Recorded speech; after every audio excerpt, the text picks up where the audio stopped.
Hello and welcome. If you're new, nice to meet you. If you're returning, happy to see you again. I am new in this journey, so would love to have you join from the beginning. Now, today's video is going to focus on intermittent fasting. What it is, I will do my best to dive into, at least how I perceive it. So starting off, I do want to share I am not a medical professional.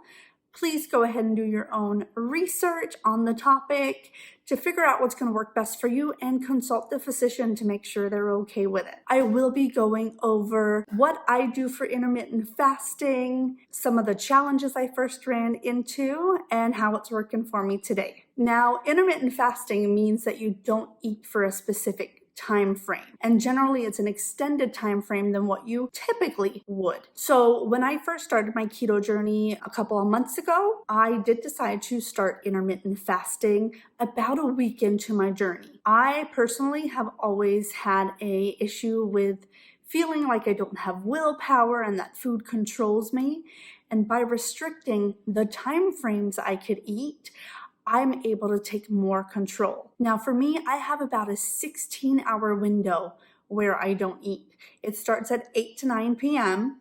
and then all the way until the following day at around noon or 1 p.m. So I have an 8-hour time frame that I tend to eat. And in that time frame, I do tend to have 2 full meals and some form of dessert. So what my day looks like, I still get up at about 6 a.m., get the kids ready for school, make them breakfast, and then I, of course, make coffee. Now, there is some debate as to whether you can have coffee with creamer and such in it if you are fasting.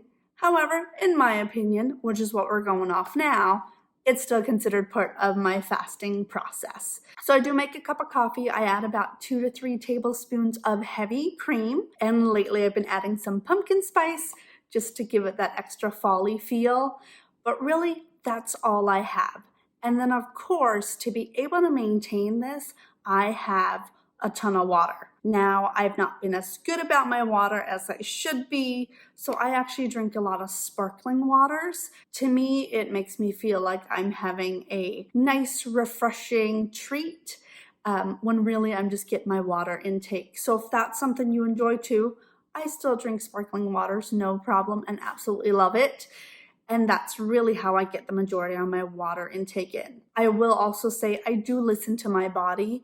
There are times where I have felt hungry or I feel a little bit dizzy. Rarely does it happen, but when it does, make sure that you then have some salt intake for your electrolytes and that you're just really listening because you are fasting for an extended time. There are times too where I just get so hungry around 11 that I'm like, I just gotta eat. So, of course, at that point, listen to your body, and I may end my fast a little early. So, I do have my cup of coffee in the morning, and then, again, just water up until noon or 1. At that point, I have my lunch.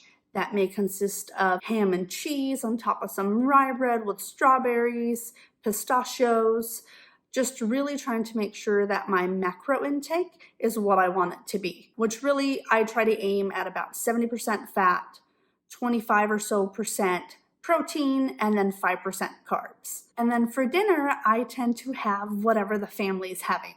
Now they may have rice and pasta with it as well, where I may exchange it for a salad. And so it just depends what we're having.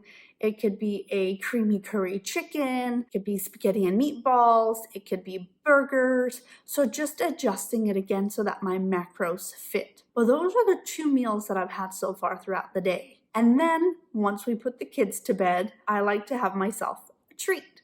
It could be some ice cream that's keto friendly. It could be strawberries and cream with chocolate chips. It could be cookies that I make, all versions that are keto friendly to where I'm still hitting my macros. Also, if I get desperate for a snack or I want to cheat, I always make sure to have some of my baked goodies on hand. If it's something that you want to see where I make some of these recipes, feel free to comment below and I will definitely do my best in getting some videos up for that. Some of my challenges when I first started intermittent fasting, I will say is more of a mental thing for me. I've always haven't been told you have to have your 3 meals a day, right? You wake up to eat and you eat before you go to bed. That's the mentality that I had. So I had to break it and understand, well, why am I doing intermittent fasting? What does it deliver for me? It really allows my metabolism to adjust. And I have honestly felt like keto is going so much better because of how I control it. So to me, a benefit is definitely that I eat less calories in the day. If I have that morning breakfast, I may eat a little bit more and go over my desired calorie intake.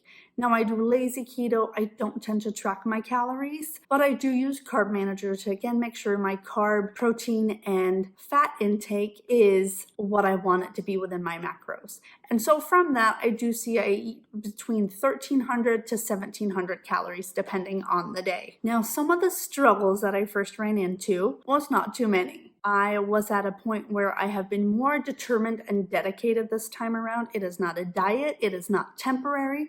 This is me taking control and telling my body and treating myself with the desire that I need. I am not starving myself. So if I want to eat, I'm going to eat.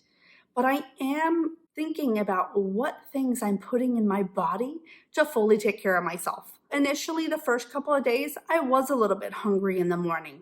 But really, because I had just started keto, my body was almost in a state of shock or adjustment to where it wasn't that big of a deal. And so it's really been simple for me in adjusting to intermittent fasting. And there are days where hubby wants me to eat breakfast with him on the weekend, so I try to do at least one day a week where I do eat breakfast and just work it into my daily allowance. And after having adjusted to not eating till noon or 1, my body doesn't get hungry in the morning. It's knowing that it's still going to be satisfied when we get to that midday point, and that I am going to give it sufficient calories at that point. Now, a big tip I would say is if you're hungry in the morning, if you're just beginning, know that it's going to happen. But if you're in the middle of it, know that when you eat just a little bit, you're actually doing yourself a disservice, because now your body's going to say, oh, I want more. I expect to have a full meal. And so it's actually going to hang on to everything you just snacked on, and it's not going to release it. And so it kind of defeats the purpose of the intermittent fasting. So like I said, there are times that I do move my fasting time frame up because I simply can't handle it anymore. Another tip I would recommend is having gum. At times, I just want something to eat. I'm not hungry, but again, my mental mind is wanting to say, Sarah, let's snack on something. So I always make sure to have something to drink with me or a piece of gum.